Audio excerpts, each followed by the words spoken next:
નમસ્કાર, ગ્લોબલ એક્સપ્રેસમાં તમારા બધાનું સ્વાગત છે. હું આપની સાથે ચેતન. આજના અમેરિકાના તારીખ 22 જાન્યુઆરી 2026ના મુખ્ય સમાચારની વાત કરીશું. અમેરિકામાં રહો છો, અમેરિકાના રોજના અપડેટ જાણવા માટે ગ્લોબલ એક્સપ્રેસને સબસ્ક્રાઇબ કરવાનું ભૂલશો નહીં. આજના આપણે મુખ્ય સમાચારોની વાત કરીએ તો અમેરિકામાં રહેતા ગુજરાતીઓ હવે થઈ જાય સાવધાન. ટ્રમ્પ સરકારનો નવો એક્ઝિક્યુટિવ ઓર્ડર શું H-1B વિઝા ધારકો માટે દેશ નિકાલની ઘંટડી વગાડી રહ્યો છે? અને $1 લાખ ફી વધારો અને સોશિયલ મીડિયા સ્કિનિંગ શું તમારી એક નાની ભૂલ તમને કાયમ માટે ભારત પાછા મોકલી દેશે? અને જાણો 2026માં શું થશે? ફોર્બ્સ 2026ના એ રિપોર્ટની ભયાનક સત્યતા જે તમારી ઊંઘ ઉડાવી દેશે. આ પછીના સમાચારની આપણે વાત કરીએ તો શું તમે પણ અમેરિકાનો મોહ છોડી ભારત એટલે કે વતન પરત ફરવાનું સપનું જોઈ રહ્યા છો? તો થોભી જજો. આ ફેસલો તમને કંગાળ કરી શકે છે. બાળકોનું એજ્યુકેશન હોય કે પછી RBIના જટિલ ટેક્સ નિયમો, ભારત સેટલ થવું હવે લોઢાના ચણા ચાવવા જેવું કેમ છે? રવિની વાત એક ચોંકાવનારી વાત છે અને નુપુર દવેની જે સર્વે ખુલ્યો છે તે તમારી આંખો ખોલી દેશે. આ પછીના સમાચારની આપણે વાત કરીએ તો અમેરિકન સિટીઝનશીપ હોવા છતાં શું તમે વોટ આપવાનો અધિકાર ગુમાવી શકો છો? જાણો શું છે ટ્રમ્પનો સેવ એક્ટ, જેણે આખા અમેરિકામાં હડકંપ મચાવ્યો છે. હવે માત્ર આઈડી જ નહીં પણ લોખંડી પુરાવાઓ જોઈશે. પાસપોર્ટ વગરના 146 મિલિયન લોકો અને નામ બદલનાર મહિલાઓ પર કેવી રીતે લટકતી તલવાર છે, જુઓ આ વિશેષ અહેવાલ. આ બધા જ સમાચારની આપણે વિગતે ચર્ચા કરીશું. આપ જોતા રહો ગ્લોબલ એક્સપ્રેસ.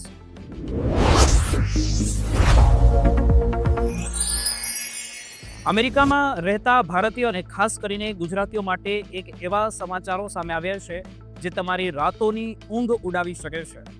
કારણ કે ટ્રમ્પ સરકારના નવા આકરા નિયમો હવે સીધા H-1B વિઝા અને ભારતીય પ્રોફેશનલને નિશાન બનાવી રહ્યા છે. અને કેવી રીતે સેંકડો ભારતીયો ડિપોર્ટેશનના જોખમમાં હવે આવી ગયા છે તે જાણવા માટે આ વિડીયોને અંત સુધી જોતા રહેજો. અમેરિકામાં ડોનાલ્ડ ટ્રમ્પના બીજા કાર્યકાળની શરૂઆત સાથે જ ઇમિગ્રેશનના આકાશમાં ચિંતાના વાદળો ઘેરાઈ ગયા છે. અને જોઈએ તો 20 જાન્યુઆરી 2026ના રોજ સત્તા એણે સંભાળી હોય એવું ગણાય કે ત્યારે જ એના નિયમો બદલાયા હોય એવું લાગે છે.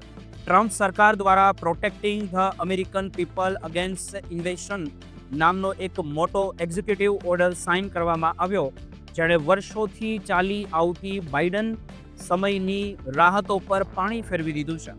અને હવે હોમલેન્ડ સિક્યુરિટી વિભાગને એવા કડક આદેશો અપાયા કે જે લોકોના વિઝામાં સામાન્ય ખામીઓ હશે અથવા જેમના દસ્તાવેજોમાં થોડી પણ ચૂક હશે તેમને તાત્કાલિક અસરથી અમેરિકાની બહાર મોકલી દેવામાં આવશે. એટલું જ નહીં પણ વિઝા એક્સટેન્શન લેનારા ભારતીયો માટે હવે સોશિયલ મીડિયા સ્કિનિંગ અને ઊંડાણપૂર્વકની તપાસ ફરજિયાત કરી દેવામાં પણ આવી છે. જેને કારણે H-1B વિઝા ધારકો, IT પ્રોફેશનલ અને F-1B વિઝા પર ભણતા વિદ્યાર્થીઓ માટે હવે અમેરિકામાં ટકી રહેવું લોઢાના ચણા ચાવવા જેવું બની ગયું છે. ફોર્બ્સના 2026ના અહેવાલ મુજબ જોઈએ તો આ કડક નિયમોનો સૌથી વધુ ભોગ ભારતીય નાગરિકો જ કેમ બની રહ્યા છે? કારણ કે બોર્ડર સિક્યુરિટી અને અસાઇલમ નિયમો એટલા કડક કરી દેવામાં આવ્યા કે ફેબ્રુઆરીથી જ નવેમ્બર 2025ની વચ્ચે બોર્ડર પર અવારનવાર લોકોની સંખ્યામાં મોટો ઘટાડો થઈ ગયો અને સામે પક્ષે ડિપોર્ટેશન એટલે કે દેશ નિકાલની પ્રક્રિયામાં રોકેટની ગતિ વધી. આંકડાઓ પર આપણે નજર કરીએ તો 2025ના ડિસેમ્બર સુધીમાં અંદાજે 65,000થી વધુ લોકોને ડિપોર્ટ કરવામાં આવ્યા છે અને લગભગ 25 લાખથી વધુ લોકોની અટકાયત કરવામાં આવી છે, જેમાં ભારતીયોની સંખ્યા 3,000થી પણ વધારે છે, જેમાં 15 વર્ષનો સૌથી મોટો આંકડો છે. આમાંના મોટાભાગના લોકો એવા છે જેમણે વિઝાની મર્યાદા પૂરી થયા પછી પણ રોકાણ કર્યું હતું અથવા તો વિઝાના નિયમોનું સામાન્ય ઉલ્લંઘન કર્યું હતું, જેને કારણે અનેક ભારતીય પરિવારો વેર વિખેર થઈ રહ્યા છે અને ભારતમાં મોકલતા નાણાંના પ્રવાહ પર મોટી અસર પડી છે કે હવે નથી આવી રહ્યા. હવે H1B વિઝા મેળવવો પણ મોંઘો એક સોદો બની ગયો છે, કારણ કે ટ્રમ્પ સરકારને તેની ફી વધારીને $1,00,000 કરી દીધી, આપણે બધા જાણીએ છીએ. હવે જેના કારણે નાની કંપનીઓ કે હોસ્પિટલો હવે ભારતીય ડોક્ટરો કે IT નિષ્ણાંતોને નોકરી પર રાખતા પહેલા 100 વખત વિચાર તે કંપનીઓ કરી રહી છે. અને તેનાથી અમેરિકાના ગ્રામીણ વિસ્તારોની હેલ્થકેર સિસ્ટમ પર પણ જોખમ મોટું ઊભું થયું છે. જો તમે અમેરિકામાં છો તો તમારે ખાસ ધ્યાન રાખવું પડશે કે તમારા I-94 ફોર્મ અને પાસપોર્ટ અને I-20 દસ્તાવેજો એકદમ અપડેટ હોવા જોઈએ. અને સોશિયલ મીડિયા પર પણ કોઈ પણ રાજકીય કે વિવાદાસ્પદ પોસ્ટ કરતા પહેલા સાવચેતી રાખવી જોઈએ, કારણ કે ઇમિગ્રેશન ઓફિસર હવે તમારી ઓનલાઈન પ્રોફેશનલ પર નજર રાખી રહ્યા છે. જો તમને કોઈ પણ પ્રકારની ક્વેરી કે નોટિસ મળે તો તરત જ કોઈ સારા ઇમિગ્રેશન વકીલની સલાહ લેવી ખૂબ જરૂરી બની જાય છે, કારણ કે તમારી એક નાની ભૂલ તમને અમેરિકાથી કાયમ માટે દૂર કરી શકે છે. તો મિત્રો, ટ્રમ્પ સરકારના આ આકરા નિયમો વિશે તમારું શું માનવું છે? આ નિયમો ખરેખર જરૂરી છે કે પછી તે ભારતીય ટેલેન્ટને અન્યાય કરી રહ્યા છે? તમારા મંતવ્ય નીચે કોમેન્ટમાં જરૂર જણાવજો.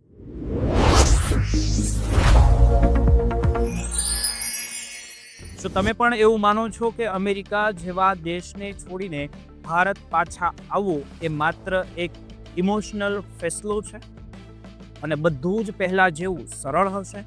જો તમે આવું વિચારતા હોય, NRI હોય અને આવું કંઈક કરવા જઈ રહ્યા હોય તો સાવધાન થઈ જજો, કારણ કે આજની વાસ્તવિકતા હવે કંઈક અલગ જ થઈ ગઈ છે, જે તમારા જીવનની સૌથી મોટી મુશ્કેલી બની શકે છે. અમેરિકામાં વર્ષો સુધી સેટલ થયા પછી જ્યારે કોઈ NRI પરિવાર ભારત પરત આવવાનો વિચાર કરે છે ત્યારે તેમની સામે બાળકોનું શિક્ષણ, કરિયરની અનિશ્ચિતતા, ફાઇનાન્શિયલ પ્લાનિંગ અને જટિલ લીગલ નિયમોની એવી દિવાલ ઊભી થઈ ગઈ છે જેને ઓળંગવી દરેક માટે સરળ નથી હોતી. આજે આ વિડીયોમાં આપણે એવા સનસનાટીભર્યા ખુલાસા કરીશું કેમ કે હવે NRI માટે ભારત પરત ફરવું લોઢાના ચણા ચાવવા જેવું સાબિત થઈ રહ્યું છે, અને કઈ સાવચેતી રાખવી તમારા માટે અનિવાર્ય છે તે બધું જ આપણે વિગતવાર જાણીશું. રવિ નામના એક વ્યક્તિની વાત આ પરિસ્થિતિને બહુ સારી રીતે સમજાવે છે.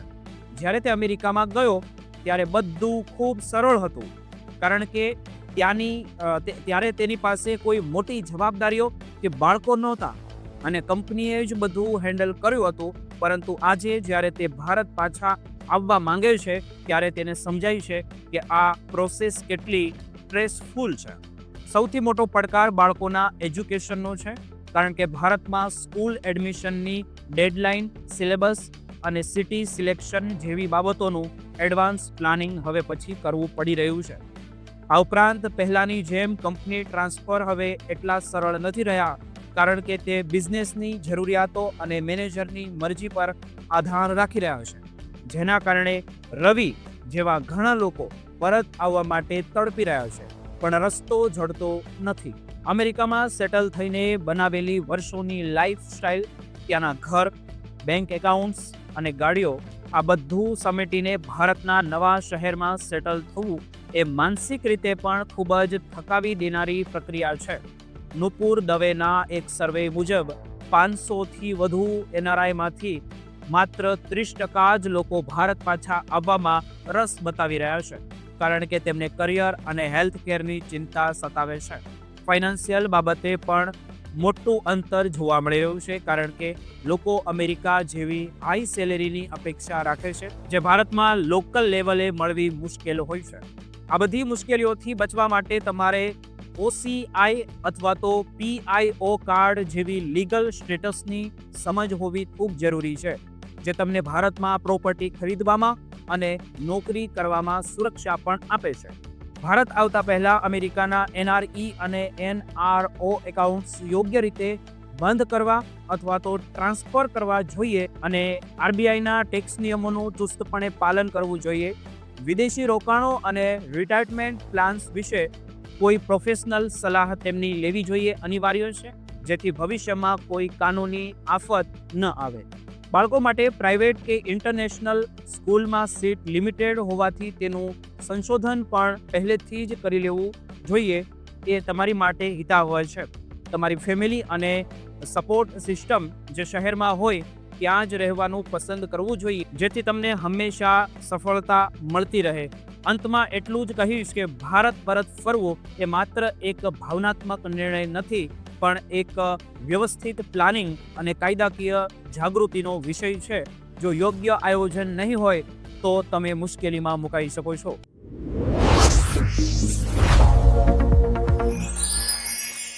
શું તમે અમેરિકામાં રહો છો અથવા ત્યાંની સિટીઝનશીપ લેવાનું વિચારી રહ્યો છો તો સાવધાન થઈ જજો, કારણ કે અમેરિકાના જે વોટિંગ કાયદાઓમાં એક એવો મોટો બદલાવ આવી ગયો છે જે તમારા ભવિષ્ય અને તમારા અધિકારોને સીધી અસર કરી શકે છે.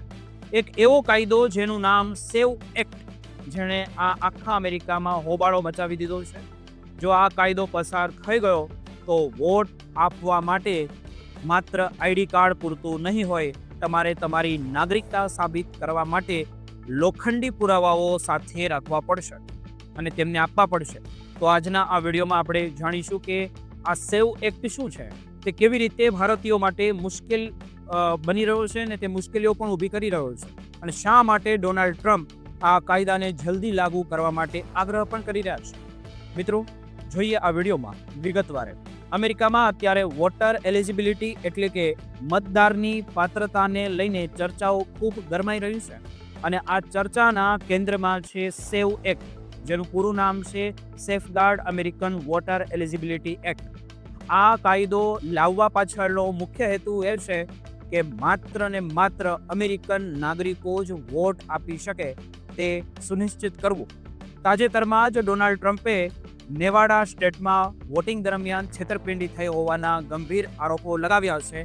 તેમણે દાવો કર્યો છે કે ત્યાં 1 થી વધુ વખત વોટ પડ્યા છે અને મૃત વ્યક્તિઓના નામે વોટ અપાય છે, અને ઘણા એવા પણ એડ્રેસ પરથી વોટ આપ્યા છે જે અસ્તિત્વમાં જ નથી. આ કારણોસર ટ્રમ્પ ઈચ્છે છે કે આખા અમેરિકામાં સેવ એક્ટ તાત્કાલિક લાગુ કરવામાં આવે. હવે આપણે એ સમજીએ કે આ કાયદો કેવી રીતે કામ કરશે. જો આ બિલ કાયદાઓ બની ગયો તો વોટિંગ માટે રજિસ્ટ્રેશન કરતી વખતે અથવા તમારા ડેટામાં કોઈ સુધારો કરતી વખતે તમારે પોતે ડોક્યુમેન્ટરી પ્રૂફ એટલે કે નાગરિકતાના લેખિત પુરાવાઓ બતાવવા પડશે. આ નિયમ મુજબ મોટાભાગના અમેરિકનોને વેલિડ પાસપોર્ટ અથવા તો બર્થ સર્ટિફિકેટ બતાવવું અનિવાર્ય બની જશે. ખાસ વાત તો એ છે કે અત્યાર સુધી જે ડ્રાઇવિંગ લાયસન્સ કે પછી રિયલ આઈડી પુરાવાઓ તરીકે ચાલતા હતા, તેમને હવે નાગરિકતાના પુરાવા તરીકે સ્વીકારવામાં આવશે નહીં. એટલું જ નહીં, અને મિલિટરી કે ટ્રાઇબલ આઈડી પણ આ કાયદાના જે છે તે માન્ય રાખવામાં આવશે નહીં. આ કાયદાનો સૌથી મોટો બદલાવ એ છે કે તમારી પાત્રતા તપાસવાની જવાબદારી હવે ચૂંટણી અધિકારીઓની નહીં, પણ સીધી મતદારોની રહેશે. એટલે કે તમારે પોતે સાબિત કરવાનું રહેશે કે તમે વોટ આપવા માટે લાયક છો. જો આ કાયદો લાગુ થાય તો ઓનલાઈન રજિસ્ટ્રેશન કે પછી મેલ દ્વારા મોકલવામાં આવતા ફોર્સ બંધ થઈ જશે. જો તમારે તમારું નામ કે સરનામું પણ બદલવું હશે તો તમારે પોતે જ ઇલેક્શન ઓફિસે જઈને ઓરિજિનલ ડોક્યુમેન્ટ્સ બતાવવા પડશે. આ પ્રક્રિયા ખાસ કરીને નોકરિયાત વર્ગ માટે ખૂબ જ અઘરી સાબિત થઈ શકે છે. આંકડા ઉપર આપણે નજર કરીએ તો લગભગ 146 મિલિયન અમેરિકન નાગરિકો પાસે અત્યારે માન્ય પાસપોર્ટ નથી, જે એક ચિંતાનો વિષય છે.